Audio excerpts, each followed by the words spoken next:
Say in your mind, say to yourself,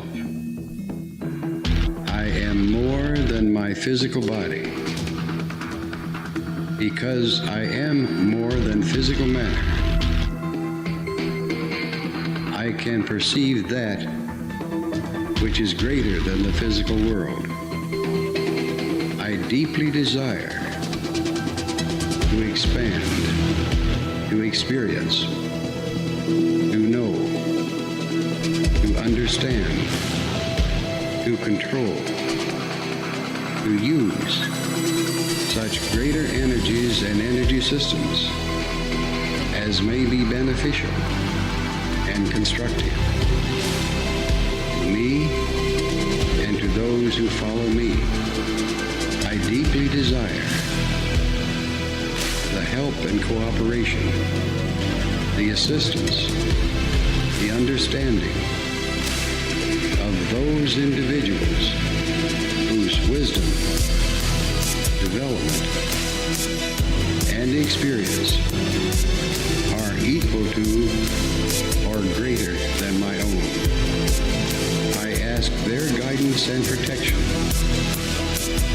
from any influence or any source that might provide me with less than my stated desires. Do not know all the answers to the questions about reality. Do not claim to know the ultimate truth about life. I seek that which has been made hidden as a part of a family amongst lords of consciousness. I am the Buhlman.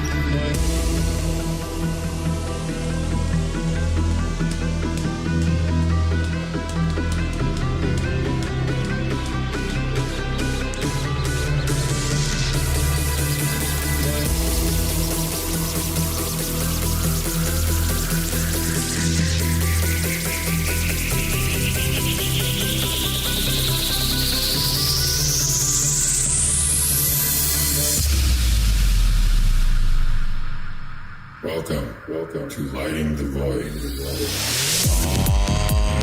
Broadcasting live from a shack on a hill in the Mossy Creek bottoms of Cane Creek, Arkansas.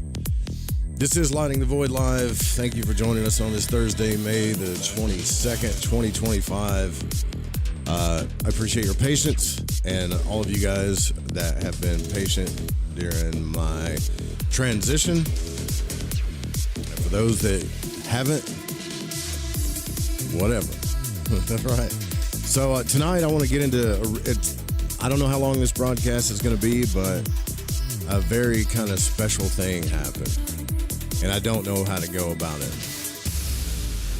So I know that I told you guys I might be broadcasting just due to other life factors, like once a week until things kind of differ, and then I'll probably start adding back onto it. That's really the more practical way to do it, and the less stressful way to do it. Speaking of stress, I don't know if you guys are aware of what stress does to the body, but I'm the kind of guy that I'll hold in stress for years, literally, and then it'll come out later. And I think that's kind of what happened, because I went to the emergency room the other night and just was, I don't know, man. I feel like I might have had some kind of a nervous breakdown or something. They ran all kinds of tests on me. I was there for like 5 hours or something like that. So they did blood, they did the CAT scans, they did all that stuff. Didn't find anything. Matter of fact, a nurse friend of mine, Jay, I think he watches the broadcast, said that all of my blood work is pretty healthy, not diabetic, healthy kidneys, healthy liver, all the stuff you want to hear, but it doesn't tell you so what happened to me? Well, I think it was just an amalgam of stress, and it's been building up for a while. And either way, it's good to know that, I don't have anything major going on. But other than that, for those of you guys that have been here for me, regardless of how much I broadcast, what I talk about, if I validate you, your emotions, your beliefs, or if I don't broadcast enough, or if I broadcast at all, and you know who you are. I love you guys more than anything in this world, except for maybe my son, Corbin, right? I really do. So that's the thing about life, right? It's like this up and down, and when you're up, everybody's your buddy. And when you're down, when you're in this kind of like the bottom part of the wavelength, that's the good thing you got to remember. When you hit those bottom parts of those wavelengths, the people that are in your life that stay there for you are those people you need to pay really special attention to. Give them a hug, a kiss, and all kinds of loving. So, you guys know that last time Jason Quitt was on the broadcast, and we talked about the astral realm. And I mentioned something. And I know that I had some people unsubscribe because of it, and I'm glad. Usually every month, like this channel will gain like 30 or 40 subscribers and lose 10. And that's because I've dedicated this channel for the majority of my life to make sure that we're not here to validate people's beliefs. We're not here to niche something down or anything like that. We're really just asking questions without pretending to know the answers. And even if we do know the answers, or we think we do, we don't want to try to force them on people, right? And that has been the big thing, right? So William Buhlman posted today on Facebook. I got a bigger surprise for you after this book, by the way. He said, I'm often asked about soul traps, the concept that people after death are deceived or trapped in a physical reincarnation loop, and may even be fed upon for their emotional energy by non-physical entities. This is a big deal. This is a big deal in this community, okay? I have my own personal beliefs about it, but you have to understand I could be wrong. So we go to people that are wiser than us, that have more experience than us in certain places to try to learn things. I mean, that's kind of the way it is, right? William Buhlman's one of those people. So he says this, all of the soul traps that I have witnessed are self-created by the individual. Examples, physical body obsession and self-identity, attachment to your physical home, possessions, or a person. I describe many of these soul traps in his book, Adventures in the Afterlife, which is, I've never got to talk to him about that book, but it's a really good book. Attachment to anything physical will act as a magnet, attracting souls to the parallel dimensions closest to the physical earth. The physical attachment issue at death is a far more serious issue than most would like to believe. Most are taught from birth that their belief in a man-made religion concept will propel them to the highest mythical heaven when they die. But instead, they experience the dimensional reality where they are most focused, comfortable, and energetically in sync. They kind of go, according to William, where they vibrate.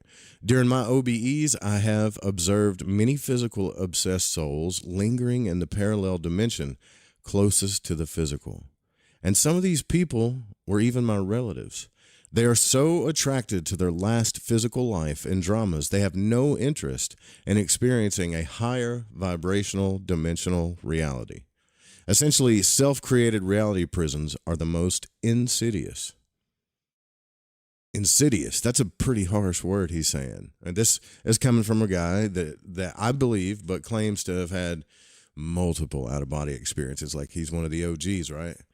So these are essentially self-created reality prisons. These are insidious. I know it's popular to point the finger at some external evil because, or some external evil cause, and avoid the hard truth of our personal choices, decisions, and actions in life and after death too. But one of the greatest benefits of inner exploration and out-of-body experiences is our knowing that we are more than our dense body. We are more open to and experienced with the energetic shifts of consciousness that occur. We embrace our ability and freedom to explore our inner states of consciousness and step beyond the facade of matter. We are aware we are multidimensional beings with immense capabilities. We know that we are unlimited and unrestricted beings capable of experiencing our spiritual essence or higher self. So, you need to check out astralinfo.org. Okay, that's William Buhlman stuff. So this is kind of where I'm I feel like, I mean, I don't know. I haven't had as many out of body experiences as him, so I can't tell you that I know that truth. But I feel like this could be more closer to the truth. So you've got Thomas Campbell, who I feel like is super close to the truth. You've got William Buhlman, who I feel like is super close to the truth. But these are just my opinions and my feelings. I don't claim to know. Okay. But for anybody that wants to, like, if you're worried, what I'm just trying to say right now, okay, is like, if you're this channel is dedicated towards conscious exploration, and that's it, no bias towards anything else. If you're worried about your beliefs or a validation or something that we may say or have a guest on here or talk about later that might offend you as far as your religion, your beliefs, or your ideas about what reality is, then you should unsubscribe. Like, you don't have to send me messages. You know, like, honestly, I'm way too stressed out to read like 4 paragraphs of stuff. So when I'll open it up and I'll see it and I'll be like, oh, well, I used to listen to you all the time, but then you talked about this. Like, as soon as I start reading that stuff, I'm probably not going to read any of the rest of the email because you've like lost what this channel is all about to begin with. Okay? But I thought that was interesting. I would love to get William. Actually, you know what would be really cool is to have, like, get 2 people on the show, which I might work on this later because I'm trying to refigure out how I'm going to make better content and less of it. But is have one person that believes this is a prison planet debate someone else like that doesn't. But usually the funny thing about that is the person that's like on William Buhlman's side of the fence on this, they 9 times out of 10 feel like that discussion would be a waste of time. But I might be able to pull it off. I don't know. Okay, so here's the thing that I'm excited about. You know, Carl Jung is something that we talk about on the show a lot, and we love to discuss his active imagination, the idea of archetypes. I mean, Carl Jung set the stage for all kinds of things when it comes to psychology and conscious exploration, mythology, archetypes. He set the stage for a lot of big names that picked up on his work. Well, he wrote these books called the Black Books, and these were his notebooks. And I had talked about on the show and with friends previously that I would love to get my hands on a copy of the Black Books and talk about them on the show because they are incredibly hard to come by. They're it's $228 or something for the hard copy. No, I'm sorry, for the Kindle version, and $300 and something for the hard cover. So I got a donation that specifically said, please use this to purchase the Kindle version. And as much as I needed that money for other things, I was so freaking excited. This morning, and maybe I'll reveal, I need to figure out what I can reveal and what I can't about that, but I'm stoked. And so these books, okay, I'm going to get into the introduction. I don't know. Like, I feel like if I read these books, like my whole channel could get freaking banned, you know? I don't know why, but I'm getting to the point where, like, I don't care. Because these books are crazy. This is like a super in-depth Carl Jung. From the Red Book, I think, is one of his most famous books, and that one's expensive too, right? But these notebooks in the Black Book, it's so cool because when you open up the ebook, the Kindle version, and I wish I could show it to you. I can still read from this for research purposes, but I wish I could show you. It's not as intimidating. It looks intimidating because there's so much text, but it's really not, because half of the stuff inside the book itself is his actual handwriting. They have pictures of him writing into the notebooks. So Carl Jung's Black Books go from 1913 to 1932. Notebooks of Transformation is what it's called. Edited by the same guy that did the Red Book, at least the one I have, is Sonu Shamdasani. And it gets wild. There's runes in this book. I had no idea Carl Jung even had runes, but he has his own runes. And I think, I haven't read all the way through this. I haven't even got past the introduction. I'm so freaking excited that I got this text that I thought I would share some of it with you. And then later, like we could figure out, like, what can I read? Because look it up for yourself. Get on YouTube and look up Carl Jung's Black Book audiobook, Carl Jung's Black Book research. There's only one guy that's kind of doing it, and I think his YouTube channel is Chicken Philosophy, is what it's called, or something like that. So it's really important that whatever I read from here, because I've, like, whatever part of the day that I've had time to look, I've been looking into, like, make sure I don't get in trouble or whatever. But this stuff is so profound to me and so deep that I've got to share it with you. So I know that I can't get in too much crap for going through the introduction. But if any of you have a copy of this too, please let me know. Let's get into this. Hopefully my computer don't freak out on me too, because it's been acting weird too. So here's the prelude by Sonu Shamdasani. He said, and this is straight out of book 1, okay? In 1935, Jung said, quote, "A point exists at about the 35th year when things begin to change. It's the first moment of the shadow side of life, of the going down to death. It is clear that Dante found this point, and those who have read Zarathustra will know that Nietzsche also discovered it. When this turning point comes, people meet in several ways. Some turn away from it, others plunge into it, and something important happens to yet others from the outside. If we do not see a thing, fate does it to us." Quote, end quote. So by 1913, he had established himself as one of the leading lights in European psychiatry and was president of the burgeoning International Psychoanalytical Association. As he recounted in Liber Novus, quote, "I had achieved everything that I had wished for myself. I had achieved honor, power, wealth, knowledge, and every human happiness. Then my desire for the increase of these trappings ceased. The desire ebbed from me, and horror came over me." End quote. I was, something to say about that too. I was listening to, that guy that plays in Reacher. I don't know if you've ever seen that show, Reacher.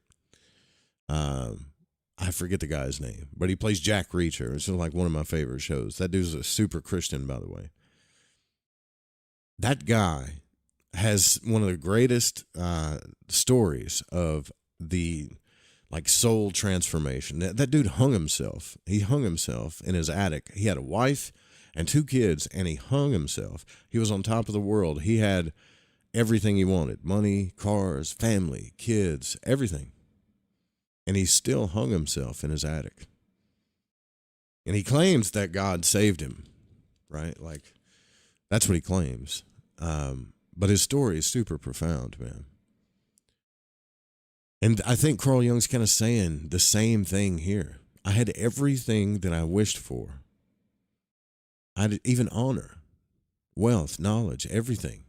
And every human, quote, human happiness. And then those desires ceased, and then the desire ebbed from me, and horror came over him. He got scared. He had reached a turning point that was to transform his life and work. Through this, Jung became Jung. And analytical psychology emerged as a general psychology and as a school of psychotherapy, which technically, if you think about it, psychotherapy still is kind of like a pseudoscience. I mean, not to me, but to a lot of people, yeah. What's up, Sudi? Thanks for the 40. God bless you, dear. Thank you. I'm stoked about this. Guys, you got to help me figure out, how do I do this without getting my channel screwed from this? We got to be able to read this on the air. I mean, and most people buy the black books, the people that have spent $300 on this book or these books, they're just doing it for collection reasons. I would think they want the books on their shelf. So we're all going to end up researching it eventually anyways, right? So this transformation of Carl Jung took place through the exploration of the visionary imagination, his active imagination principle that we're familiar with, charted in the Black Books from 1913 to 1932. These are not personal diaries, but the records of a unique self-experimentation that Jung called his, quote, confrontation with his soul, and his, quote, confrontation with the unconscious. He didn't record day-to-day happenings or outer events in them, but rather his active imaginations, depictions of his mental states, and reflections on these. From the fantasies therein, between 1913 and 1916, he composed the draft of Liber Novus, the Red Book, which he then transcribed in a calligraphic volume illustrated with paintings. The paintings from 1916 onward in the Red Book relate to Jung's continued explorations in the later Black Books. Liber Novus and the Black Books are thus closely intertwined. The Black Books cover the period before, during, and after the Red Book, or Liber Novus. The Red Book was born from the Black Books. It includes Jung's meditations on his fantasies between 1913 and 1916, and his understanding of the significance of his experience up to that point. In Jung's view, his undertaking pertained not just to himself, but to others as well. He had come to view his fantasies as stemming from a general mythopoeic layer of the psyche, which he named the collective unconscious. And from the notebooks of self-experimentation, a psychological work in a literary and theogonic form was created. Or is that theogonic? Theogenic? It looks like theogenic. Jung's continued explorations of the visionary imagination in the Black Books from 1916 chart his evolving understanding and demonstrate how he sought to develop and extend the insights he had gained and embody them in life. And at the same time, they enable his paintings from 1916 onward to be understood in the context of the evolution of the iconography of his personal cosmology. This is like, it's really cool too, because when you, I don't think I can show it, but if I can show it, I'll show it later. If I'll find out, I won't get in trouble. But they have pictures of, like the Black Book, the volume itself, when you open it up, a big part of that book, it looks so intimidating, but a big part of that book is just pictures of his actual notebook. So you can see his actual writings and this interpretation of them, this English version of them. So given the intersection of the Black Books and Liber Novus, particularly between 1913 and 1916, this introduction of necessity reprises in a reworked and expanded form sections from the introduction to Liber Novus, now taken up from a different angle as both works arise from one context and shared chronology. The introduction at hand focuses more on the unfolding of Jung's visionary self-experimentation and provides a fuller, this is the cool part, it provides a fuller contextualization of the later period of 1916 to 1932. Similarly, a share of the notes from the 2009 Norton edition of Liber Novus have been carried over in the first part of this edition. In the early 20th century, it was not uncommon for a work to be expanded and recast through several editions, and a number of Jung's pivotal publications, such as Psychology of the Unconscious Processes, are prime examples of this. This introduction is part of that genre. So, that's a pretty good introduction, I think, from that make you excited. You have to kill the king to be the king. Yeah, for sure, I think. Hey, Joe, yes, Edward is his name. Ryab on Chicken Philosophy has read from the Black Book. He lives in India. I never heard him say that he got into trouble. Yeah, but here's the thing. Here's what I want to do, though. If I read the whole thing, and it's not that much. It looks like it's a lot because it's 7 different books, but half of them are pictures, But if I read the whole thing from front to back, even in a research manner, would I get in trouble?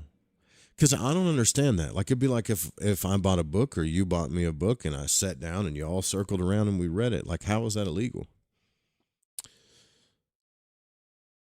I mean, I think the only way it would be illegal is if somebody tried to reestablish it as an audiobook and sell it or something like that. Then that would be kind of messed up. But to study it and together, I don't think so.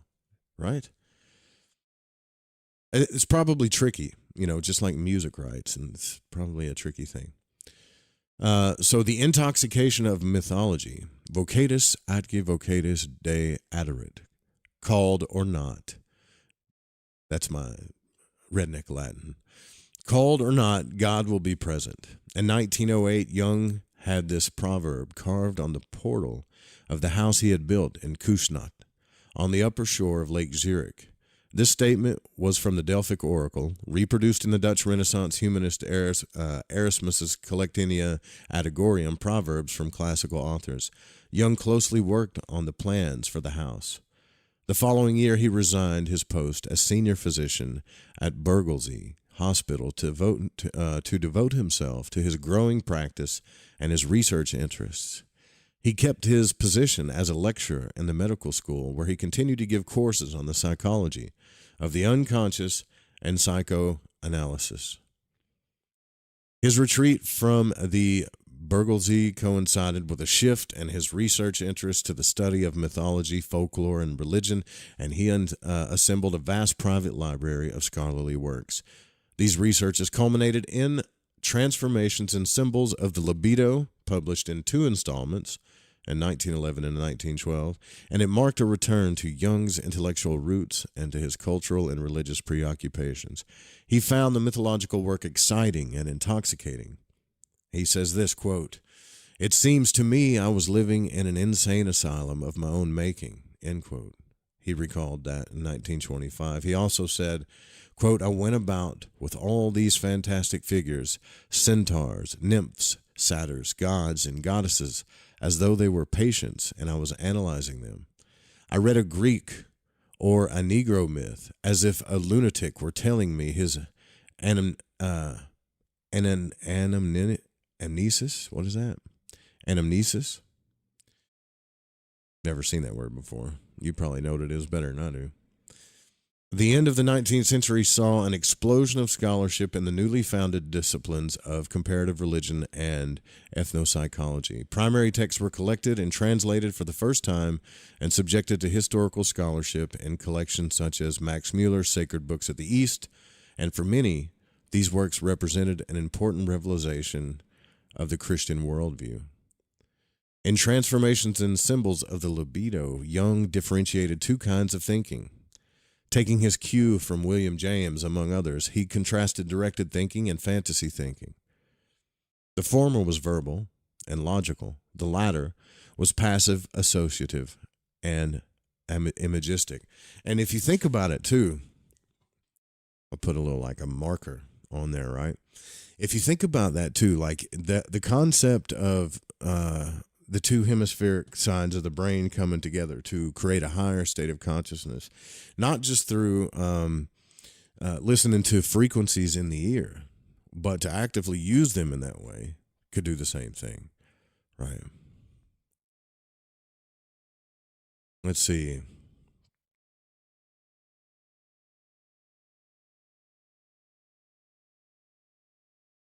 Hey.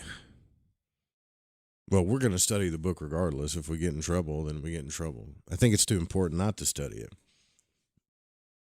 Let's see. Of course, there's always somebody that likes to stir up shit. You know what I mean? Okay, so in Transformations and Symbols of the Libido, Jung differentiated 2 kinds of thinking, right? Fantasy thinking and logical thinking. The latter was passive, associative, and imagistic. The former was exemplified by science and the latter by mythology. So Jung claimed that the ancients lacked a capacity for directed thinking, which was a modern acquisition. Fantasy thinking took place when directed thinking ceased. Transformations and Symbols of the Libido was an extended study of fantasy thinking and of the continued presence of mythological themes in the dreams and fantasies of contemporary individuals. Jung reiterated the anthropological equation between the prehistoric, the primitive, and the child. He held that the elucidation of current-day fantasy thinking in adults would concurrently shed light on the thought of children, savages, and prehistoric peoples. In his work, Jung synthesized 19th century theories of memory, heredity, and the unconscious, and posited a phylogenetic layer to the unconscious, still present in everybody and everyone, and consisting of mythological images. So for Jung, myths were symbols of the libido, and they depicted its typical movements. He used the comparative method of anthropology to draw together a vast panoply of myths and then subjugated them to analytic interpretation. He later termed his use of the comparative method, quote, amplification. He claimed that there had to be typical myths which corresponded to the ethno-psychological development of complexes. I have no idea what that word even means. Someone might have to look that up for me. Ethno-psychological. See, that's the thing too. It's not like it's not really we're not really into the book yet. We're into the introduction. So, I mean, how much trouble could we do? Talk about like the introduction. I'm not going to worry about it, man, because I'm already under enough stress. Seriously. It's crazy to think what like stress does to the body too. Let me see here. Okay. I'm going to have to take a short break because I got to take care of something. It's going to take me like 2 seconds, and then we'll get back on this. We're looking into Carl Jung's Black Books, which is something I've been wanting to do for a while. This is really, really cool. Oh, yeah, we'll be right back. Stay with us. Don't go anywhere.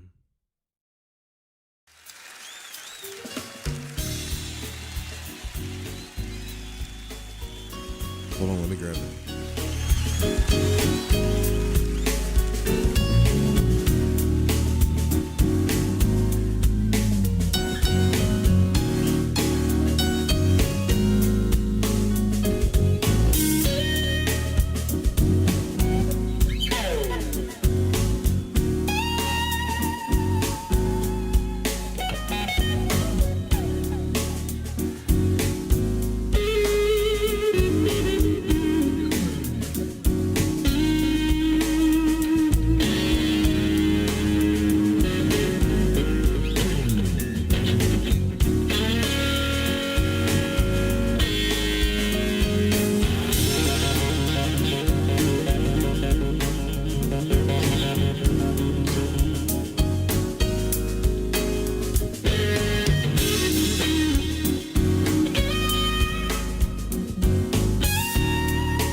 So we're back into these black books. Right now we're just into the introduction.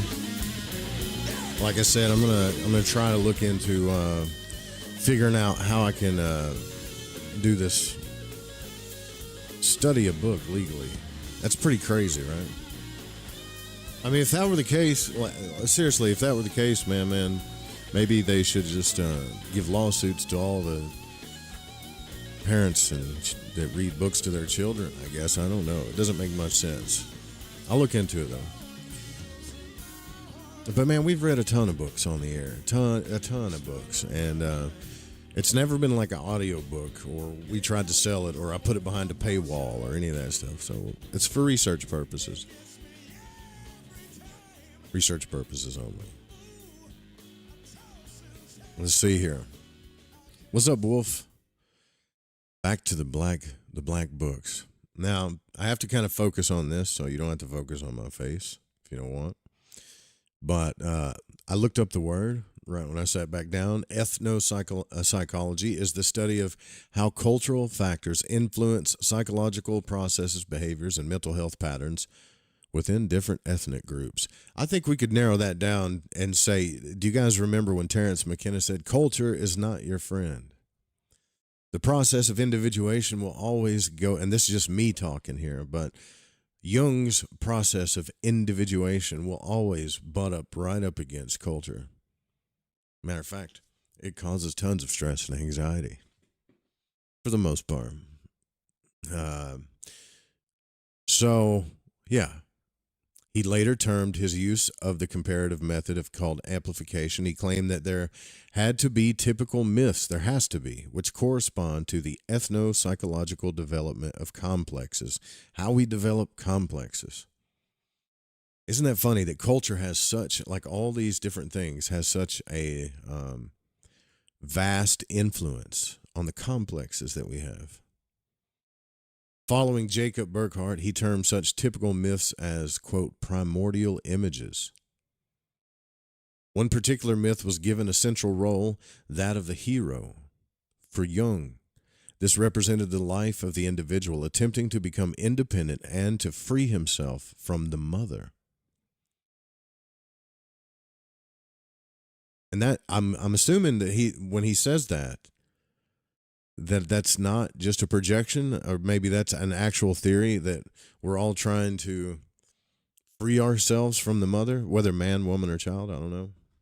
So he interpreted the incest motive as an attempt to return to the mother to be reborn. He was later to herald this work as making the discovery of the collective unconscious, though the term itself was of a later date. In his preface to the 1952 revision of Transformations and Symbols of the Libido, Jung noted that the work was written in 1911, his 36th year. Quote, "This time is a critical one, for it marks the beginning of the second half of life, when a metonia, a mental transformation, not infrequently occurs." End quote. So he was conscious of the loss of his collaboration with Freud and was indebted to his wife for her support. After completing the work, he realized the significance of what it meant to live without a myth. And I think Jung was kind of big on that, right? Like he believed that myth was everything. That without myth or without your personal hero story, like life becomes kind of, it can get a little crazy in the head, right? That's not Jay. That's the wrong slide. Sorry. There we go. So here's a quote from him. So he says, "One without a myth is like one uprooted, having no true link either with the past or with the ancestral life which continues within him, or yet with contemporary human society." And so when you go around and people are like, "Man, I need to find," like people are searching for meaning. Or they just, no matter how much money, possessions, wealth they have, don't have, people, whatever, and they just feel like they're just empty. Or like I was telling you about that Jack Reacher story. His name's not Jack Reacher. I just don't know the guy's name. But the guy that plays Jack Reacher, who, just look it up on YouTube. His story's amazing. He had everything, man, and still tried to kill himself. So Jung says this: I was driven to ask myself in all seriousness, what is the myth you are living? Pretty crazy question, right? What is the myth you are living? I found no answer to this question, and I had to admit that I was not living with a myth or even in a myth, but rather in an uncertain cloud of theoretical possibilities which I was beginning to regard with increasing distrust. So, in the most natural way, I took it upon myself to get to know my myth, and I regarded this as the task of tasks. For so I told myself, how could I, when treating my patients, make due allowance for the personal factor for my personal equation, which is yet so necessary for a knowledge of the other person, if I was unconscious of it? So here you can see, like, Jung is questioning himself. Like, how can I help these people psychologically if I'm questioning myself deeply? The study of myth had revealed to Jung his mythlessness. He then undertook to get to know his myth, his personal equation. Thus, we see that the self-experimentation that he undertook through exploring his own fantasy thinking was in part a direct response to theoretical questions raised by research that culminated in transformations and symbols of the libido. And you know what sucks about that is when you say myth, right? When you say that word myth, it kind of makes us think that we're just we need like a make-believe thing in order for our lives to feel fulfilled. But where this gets really deep, and I think some of you guys know the power of myth and the power of archetypes is, I don't think you necessarily need to look at myth as like not reality. It's when you look at a myth as something that's fiction or non-realistic or some form of psychosis or something, is when you really start to doubt things. But I think it's what makes things super fascinating, right? And like if you compare Jung's work with some of the greatest, I guess, researchers of consciousness, like we talked about before, like Thomas Campbell, Robert Monroe, people like that.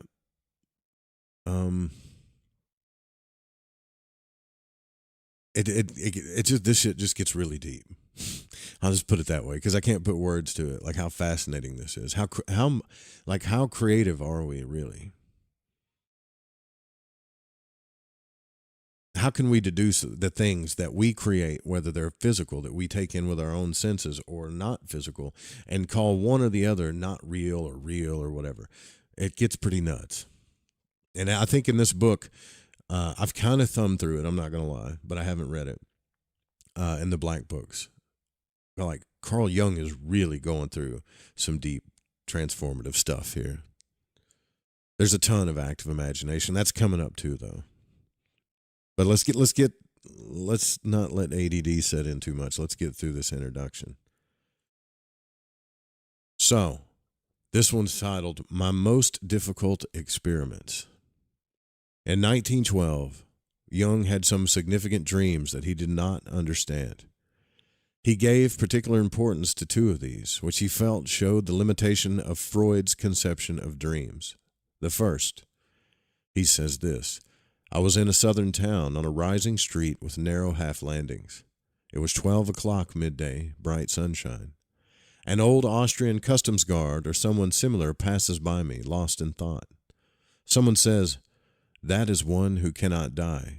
He died already 30 or 40 years ago, but has not yet managed to decompose." I was very surprised. Here a striking figure came, a knight of powerful build, clad in yellowish armor. He looks solid and inscrutable, and nothing impresses him. And on his back he carried a red Maltese cross. He has continued to exist from the 12th century, and daily between 12 and 1 o'clock midday he takes the same route. No one marvels at these two apparitions, but I was extremely surprised. I hold back my interpretive skills as regards to the old Austrian Freud occurred to me as regards the knight, I myself. So Jung found this dream. He found the dream oppressing and bewildering, and Freud was unable to interpret it. So you get into the history of psychology between these two guys. It's pretty fascinating. The second came a half a year later. I dreamed then, it was shortly after Christmas in 1912, that I was sitting with my children in a marvelous and richly furnished tower chamber, an open columned hall. We were sitting at a round table, whose top was a marvelous dark green stone. Suddenly a seagull or dove flew in and landed elatedly on the table. I admonished the children to be quiet, so that they would not scare away the beautiful white bird. Suddenly this little bird turned into a child of 8 years old, a small blonde girl, and ran around playing with my children in the marvelous colonnades. Then the child suddenly turned into the gull or dove. She said the following to me, quote, "Only in the first hour of the night can I become human, while the male dove is busy with the 12 dead," end quote. With these words, the bird flew away, and I awoke. Yeah, I'd be thinking about that one for a while too, wouldn't you? Like, that's a pretty damn deep dream right there. What does that mean? See, I'll sit here and think about this stuff forever. That is the beauty of what's so-called like ADD, right? So he's the second dream. Only in the first hour, this dove that turned into a kid, only in the first hour of the night can I become human, while the male dove is busy with the 12 dead. What could that represent? The anima and the animus? What does the 12 represent? Is it like the 12 archetypes of the zodiac and all that stuff? With these words, the bird flew away. So that was the second dream. In 1925, Jung remarked that this dream, quote, was the beginning of a conviction that the unconscious did not consist of inert material only, but that there was something living down there, end quote. He added that he thought of the story of the tabula smaragdina, the 12 apostles, the 12 apostles, the signs of the zodiac. See, that's what I figured, and so on. But he could make nothing out of the dream except that there was a tremendous animation of the unconscious. I knew no technique of getting at the bottom of this activity, and all I could do was just wait, keep on living, and watch the fantasies, end quote. These dreams led him to analyze his childhood memories, and while he was engaged in this self-analytical activity, he continued to develop his work. At the Munich Psychoanalytical Congress on September the 7th through the 8th, 1913, he spoke on psychological types. He argued that there were two basic movements of the libido: extroversion, in which the subject's interest was oriented toward the outer world, and introversion, in which the subject's interest was directed towards himself, inward. Following from this, he posited two types of people characterized by a predominance of these tendencies. The psychologies of Freud and Alfred Adler were examples of the fact that psychologists often took what was true of their type as generally valid. Hence, what was required was a psychology that did justice to both of these types. You know, I think another problem too is, like, today we have to really consider, like, if you really get into the history of psychology, like if you really try to understand it, we have to consider psychology a pseudoscience, even though it's helped a lot of people. But to me, it's kind of a paradox, because it's like a science that's exploring consciousness while we're learning stuff along the way, which I think we do that in any study per se, but like psychology is really kind of a deeper pseudo than most other sciences, I would think. But so the following month, on a train journey to Schaffhausen, passing by the Rhine Falls and close to where he spent his early years, Jung experienced a waking vision of Europe being devastated by a catastrophic flood, which was repeated 2 weeks later on the same journey. And he recounted that in the Red Book in Liber Novus. I saw a terrible flood that covered all the northern and low-lying lands between the North Sea and the Alps. It reached from England up to Russia, and from the coast of the North Sea right up to the Alps. I saw yellow waves, swimming rubble, and the death of countless thousands. And after the second occasion, he heard an inner voice say, quote, "Look at it. It is completely real, and it will come to pass. You cannot doubt this, end quote. And in 1925, he described the event as follows. Good. That's pretty freaky. I haven't read the Red Book in a long time. So in 1925, he described the event as follows. I was traveling by train and had a book in my hand that I was reading. I began to fantasize, and before I knew it, I was in the town to which I was going. This was the fantasy. I was looking down on the map of Europe in relief. I saw all the northern part, and England sinking down to that the sea came in upon it. Oh, sinking down so that the sea came in upon it. It came up to Switzerland, and then I saw that the mountains grew higher and higher to protect Switzerland.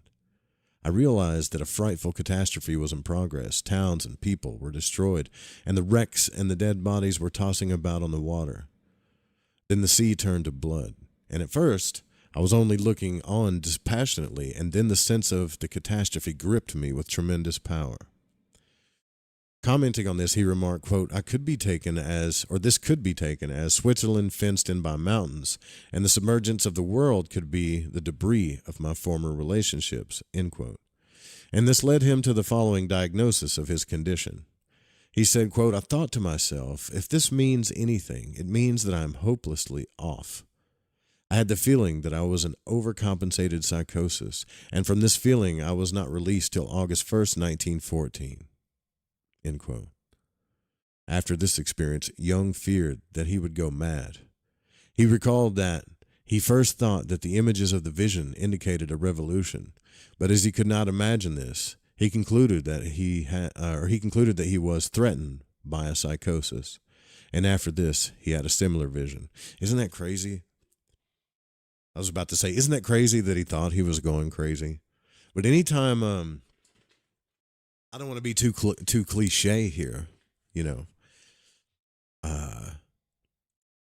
But anytime that you do feel like you're going to go crazy, or in fact, I think you might go crazy a little bit, sometimes that to me, just to me, this is only my opinion, but to me, that's like right on the brink of a real rebirth.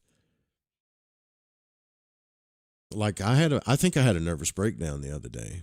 I ain't trying to make this about me, but I'm just saying I can relate because I was in the ER 2 nights ago. They scanned my head for brain tumors. They scanned my spine. They did like a full blood work, a EKG. I had all the symptoms of like a dying person, which I think it's just generalized stress and anxiety. But I had symptoms of either a stroke or a heart attack, but none of it was the case. And so, just so you know, later in that day, and at some time today, I found this YouTube video where I could be like, okay, I need to figure out what the hell's going on. So I started like meditating, but I would purposefully think about thoughts that would trigger these feelings in my body. And it's the craziest thing. I've never done this because I've spent my entire life training myself to relax and release anxiety and things like that. But this time I started trying to trigger the feelings in my body. And the deeper into the meditation I got, I started actually finding, which is kind of personal to me. I don't really want to get into that, but it was cool. I started actually finding what the triggers were in my body. And then I realized suddenly just how deep this shit is in the unconscious. Because if you feel it in your body first before you even think about it, that's pretty damn deep. Anyways, I don't want to digress too much, but I thought I was going mad. But I discovered some really deep, deep shit that I haven't dealt with. That's been there for years and years. So, damn, I hope I didn't skip over. Let's see, I could be taking this. Yeah. So after this, he had a similar vision. In the winter, I once stood at the window deep in the night and looked north. There I saw a blood-red glow stretch from east to west over the northern horizon, like the flicker of the sea seen from afar. And someone asked me at that time what I thought about the future of the world, and I told him that I hadn't thought, but I saw blood, streams of blood. Yeah, I can see why, like, where it says, after this experience, Jung feared that he would go mad. He recalled that he first thought the images of the vision indicated a revolution, but as he could not imagine this, he concluded that he was threatened by psychosis. Yeah. If I was having dreams like that, I'd be like, yeah, something I'm about to freaking flip out here. So, in the years directly preceding the outbreak of war, apocalyptic imagery was widespread in European arts and literature. For example, in 1912, the Russian painter Wasily Kandinsky, and if I said your name wrong, sir, I'm sorry, but he wrote of a coming universal catastrophe. And from 1912 to 1914, Ludwig Meidner painted a series of works known as the apocalyptic landscapes, with the scenes of destroyed cities, corpses, and turmoil. Prophecy was in the air. And in 1899, the famous American medium, Leonora Piper, predicted that in the coming century there would be a terrible war in different parts of the world that would cleanse the world and reveal the truths of spiritualism. In 1918, Arthur Conan Doyle, the spiritualist and author of the Sherlock Holmes stories, some of my favorites, viewed this as having been prophetic. So what's going on here, man? That's the real question. Like, when something like that happens, you ever know, you can really see this happening on the internet too, like how the collective unconscious kind of works. We tend to talk about the same things. For example, I think there was like a psychological revolution going on for a little while here in the past, because everybody seemed to be talking about narcissists and empaths. Why? It collectively happened, though. Just like a few years before that, everyone was talking about the esoteric and the occult. Not everybody, but it was pretty prevalent. All of the same concepts, all of the same ideas. And it could be like noted that some people may think that they started a trend, but really, you know, if you look at Rupert Sheldrake's work, these things kind of happen to the collective. So in Jung's case, he's having these dreams about catastrophes, and he's thinking, oh, this has to mean some kind of like, this is what's kind of crazy.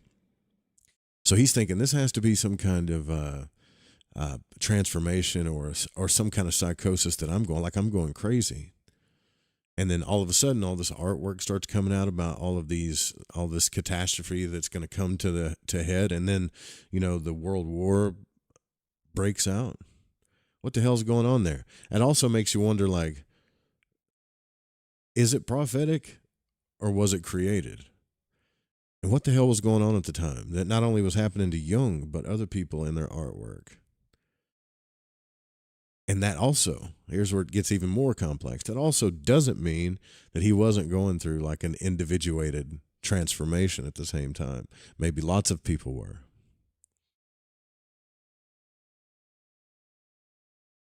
So, in Jung's account of the fantasy on the train and Liber Novus, the inner voice said that what the fantasy depicted would become completely real. It seems probable that what took place was a hypnagogic vision. That is, he entered into a stream of imagery in a state of drowsiness while reading a book. Initially, he interpreted this subjectively and prospectively, as depicting the imminent destruction of this world, or his world, rather. His reaction to the experience was to undertake a psychological investigation of himself. In this epoch, self-experimentation was used in medicine and psychology. Introspection had been one of the main tools of psychological research. Jung came to realize that transformations and symbols of the libido could be taken as myself, and that an analysis of it leads inevitably into an analysis of my own unconscious processes. He had projected his material onto the fantasies of an American woman he had never met, Miss Frank Miller. And up to this point, Jung had been an active thinker and had been averse to fantasy. Quote, as a form of thinking, I held it to be altogether impure, a sort of incestuous intercourse, thoroughly immoral from an intellectual viewpoint, end quote. Well, didn't Jesus say, I'm not saying you were doing this to Miss Frank Miller, you might have been projecting something else, but didn't Jesus say that if you lust upon a woman in your mind, then you've already lusted upon her in your heart?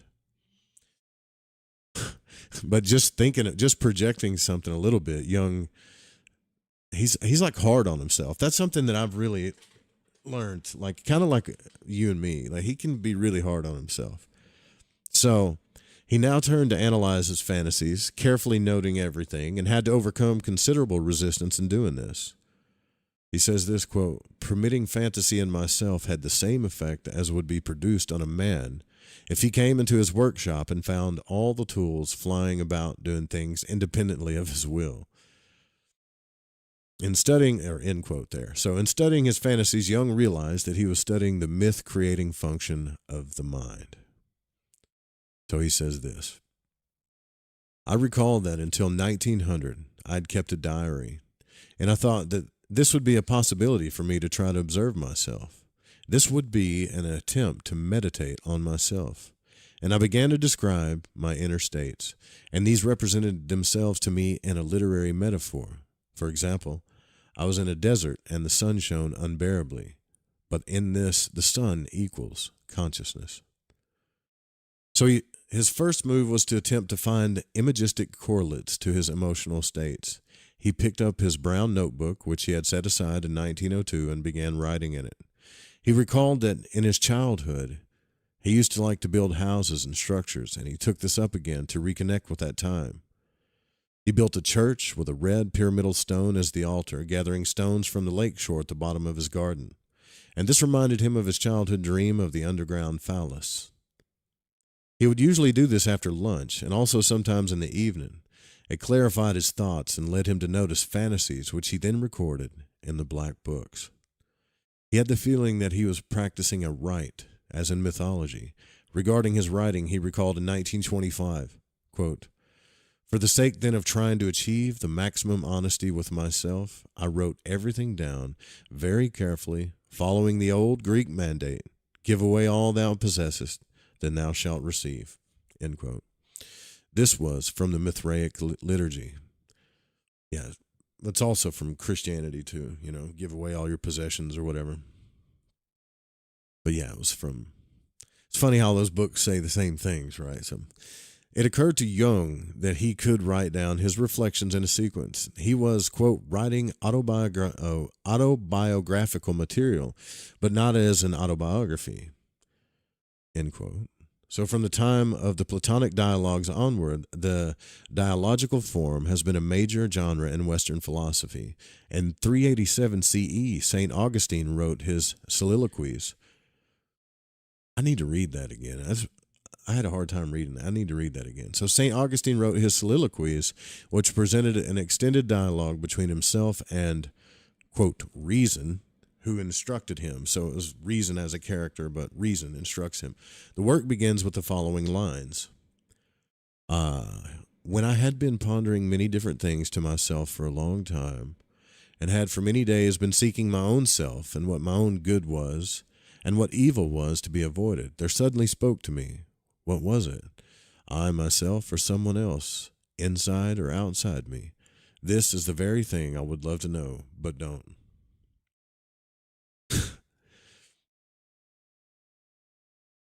You guys ever think that, like,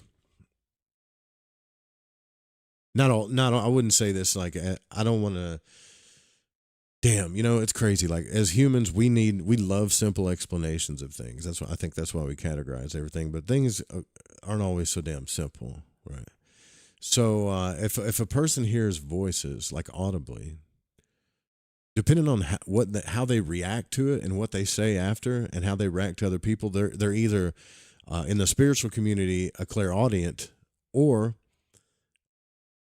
they are psychotic or schizophrenic. It just depends on what happens afterwards, but they both kind of have the same symptoms. This is why I think, like, people think they're going crazy once they start to individuate a lot of times, because you got what's really happening and how is the society going to react to what's really happening to you. So while writing book 2, he posed a question. I said to myself, what is this I am doing? It certainly is not science. What is it? And then a voice said to me, quote, that is art. This made the strangest sort of impression upon me, because it was not in any sense my impression that what I was writing was art. And then I came to this, quote, perhaps my unconscious is forming a personality that is not me, but which is insisting on coming through to an expression, end quote. I don't know why exactly, but I knew to a certainty that the voice that had said my writing was art had come from a woman. And you'll find this like in a lot of Carl Jung's writings, the deeper it gets, it usually relates to a mother figure or a child, but it's always like a female a lot of times. Well, I said very emphatically to this voice that what I was doing was not art, and I felt a great resistance grow up within me. No voice came through, however, and I kept on writing. But this time I caught her and said, no, it is not. And I felt as though an argument would ensue. So he's starting to talk to this voice, he's starting to talk to himself. It's not art what I'm doing. Be honest. Hey, we talked about this before though, right? But like, be honest. You ever talk to yourself like that? Surely you have at least once, and then you stop because you're worried that you were going to be like crazy, or you thought someone was going to think you were crazy. But it's no different than talking to the thoughts in your head. Let's see. Okay, so he thought that this voice was, quote, the soul in the primitive sense, end quote, which he called the anima, or the Latin word for soul. And putting down all this material for analysis, I was in effect writing letters to my anima, that is part of myself with a different viewpoint from my own. I got remarks of a new character. I was in analysis with a ghost and a woman.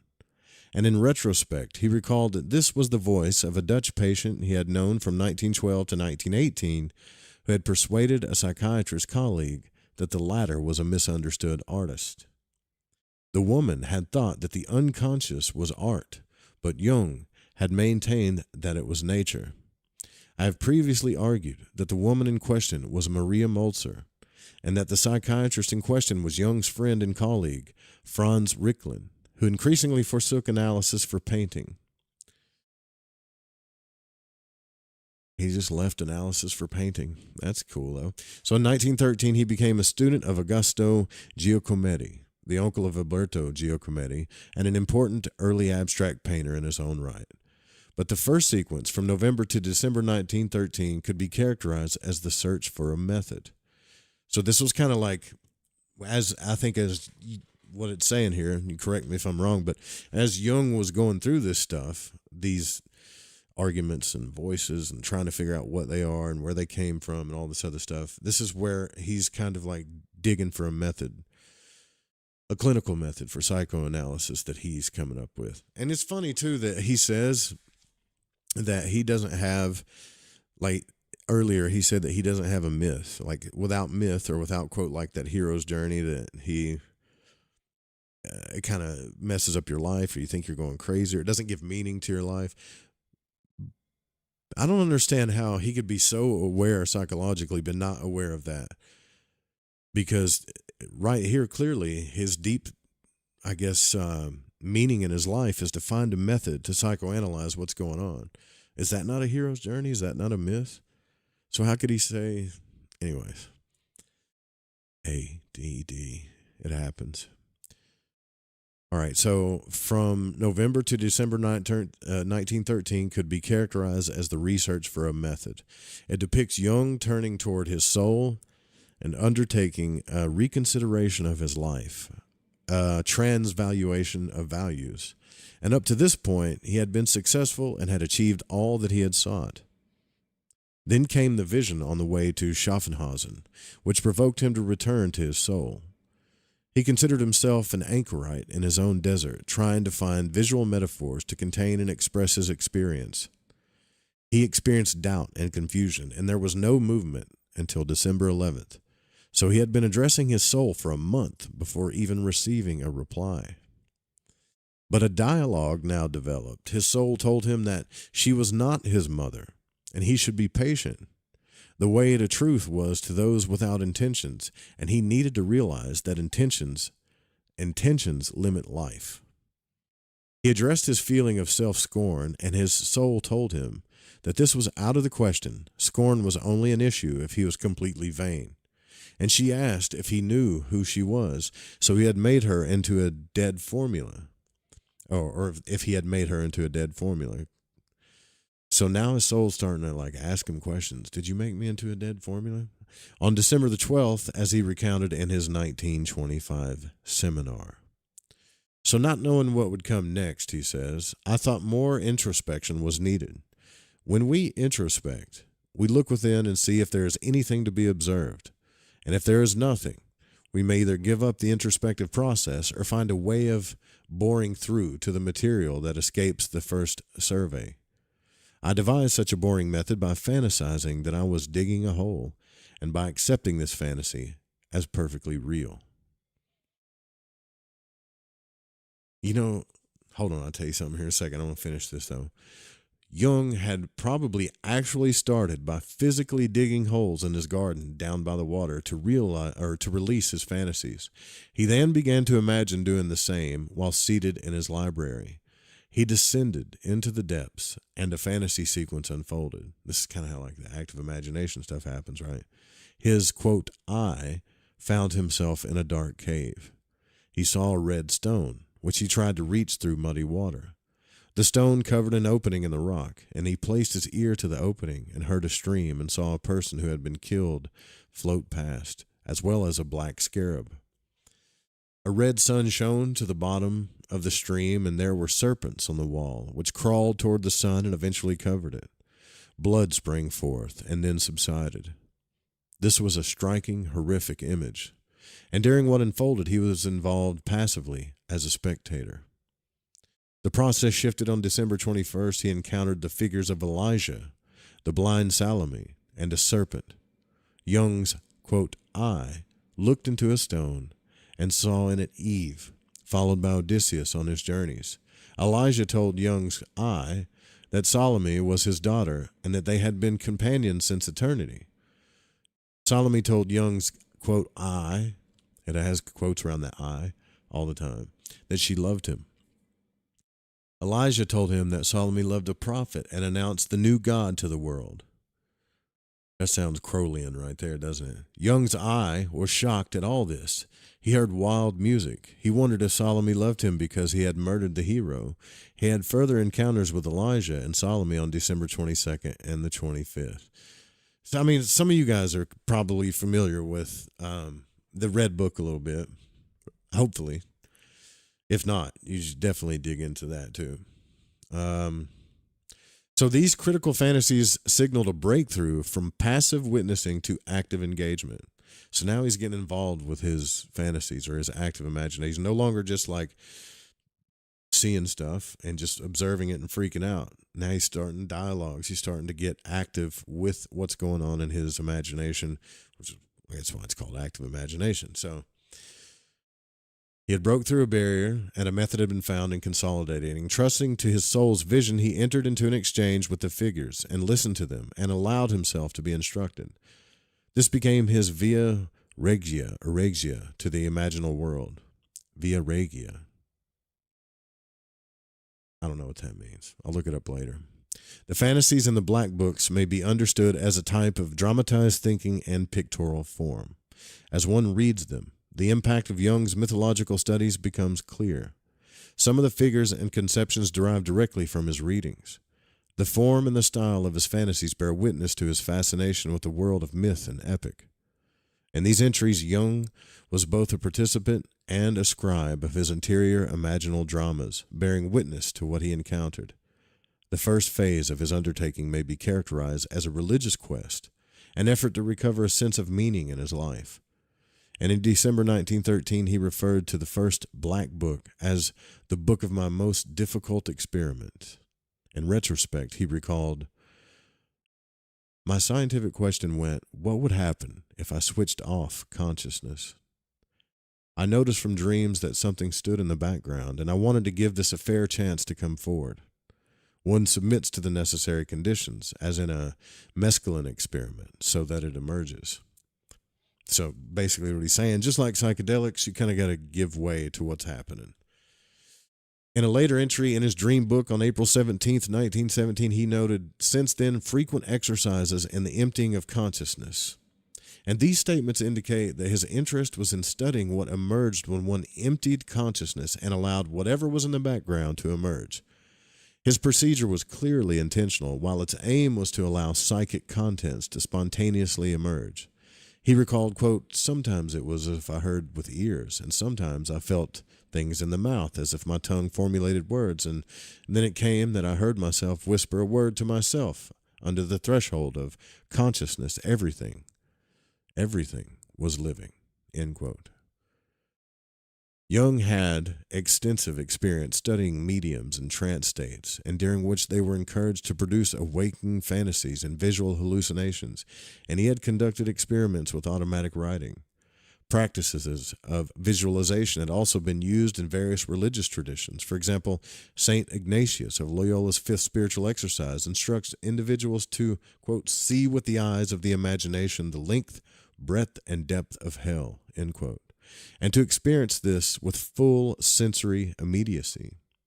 Emanuel Swedenborg engaged in, quote, "spirit writing." An entry in his spiritual diary reads this: in 1748, January 26, Swedenborg's diary, "Spirits, if permitted, could possess those who speak with them so utterly that they would be as though they were entirely in the world, and indeed in a manner so manifest that they could communicate their thoughts through their medium, and even by letters, for they have sometimes and indeed often directed my hand when writing, as though it were quite their own, so that they thought it was not I, but themselves writing." It's like that book Conversations with God, too, you know. I think a lot of religious books got written that way, that they claimed that they were in the spirit and something else was writing them. So from 1909 onward in Vienna, the psychoanalyst Herbert Silberer conducted experiments on himself in hypnagogic states, and Silberer attempted to allow images to appear, and these images, he maintained, presented symbolic depictions of his immediately preceding thoughts. He corresponded with Jung and sent him off-prints of his articles. And in 1912, Ludwig Staudemaner, who died in 1933, was a professor of experimental chemistry, published a work entitled Magic as an Experimental Science. Staudemaner, is that what I said earlier? There's so many names. Staudemaner had embarked on self-experimentations in 1901, commencing with automatic writing. A series of characters appeared, and he found that he no longer needed to write to conduct dialogues with them. He also induced acoustic and visual hallucinations. The aim of his enterprise was to use his self-experimentation to provide a scientific explanation of magic. He argued that the key to understanding magic lays in the concepts of hallucination and what he called, quote, "the underconsciousness." That was back in the freaking 1800s.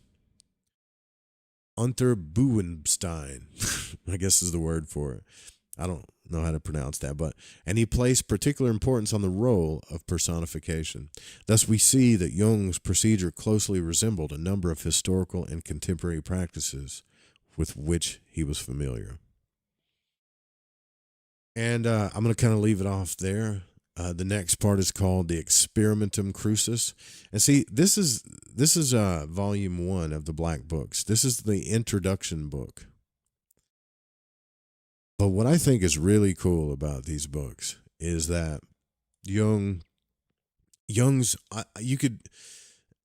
there's so much of this stuff I haven't read, but the next books are lots of just him writing his experiments down, okay? So remember, this is a lot of like an introduction to, I think volume 1 is mainly an introduction to what's about to happen in his notebooks. But these notebooks represent everything about, like, in my opinion, Carl Jung's work, like where it came from, the Red Book, his active imagination, all of his stuff, the anima, the animus. This was like, I think, a recording of his total kind of transformation. And I think that is, what's up, Slick? I think that is pretty damn cool. Because I don't really know the history of these books, but from my understanding, I remember when they first started talking about coming out with these books, and from my understanding, these were his personal memoirs, I guess, that were really never supposed to be put out in public. I could be totally wrong about that. But now that it's out,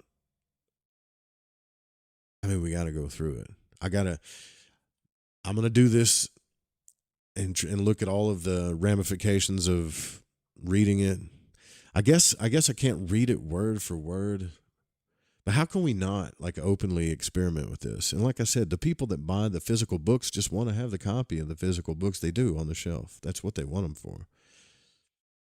It's more the research for me, like what really went on.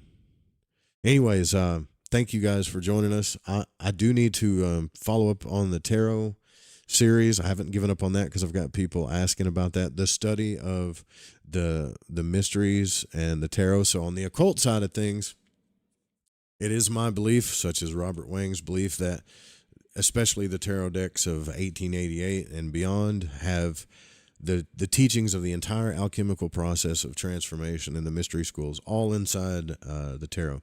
So we don't, it's not really, those videos aren't really like a teaching video, although you do learn more when you teach, right? Like, because you question if you know.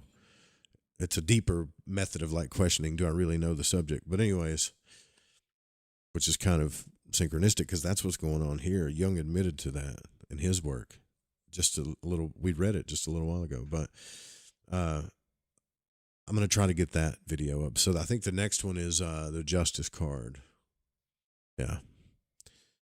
So yeah, see you guys in the Discord. Sometimes if you haven't joined the Discord, do so, because like Dutchie and I think Jenny and a lot of us, we just hang out in there, and then sometimes on the weekends we'll like watch a movie together in there and then kind of talk about it. It's a pretty cool community that we have in there. And thank you guys for your support. Thank you for the donations and everything. Thank you guys for coming out. We'll see you on the next one. I know y'all. We'll follow up with this blank book stuff for sure.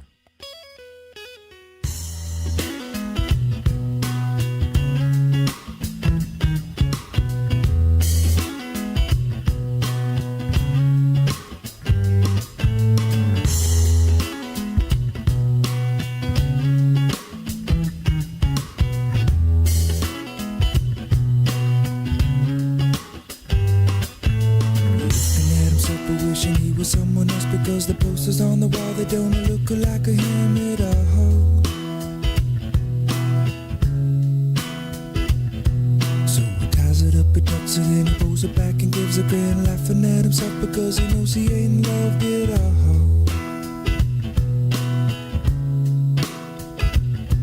He gets his courage from the can and makes him feel like a man because he's loving all the ladies, but the ladies don't love him at all.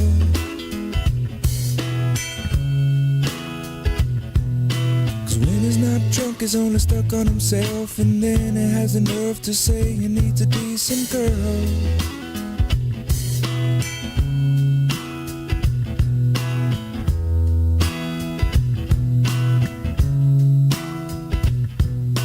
Looking at herself but wishing she was someone else because the body of the dollar don't look like a hers at all.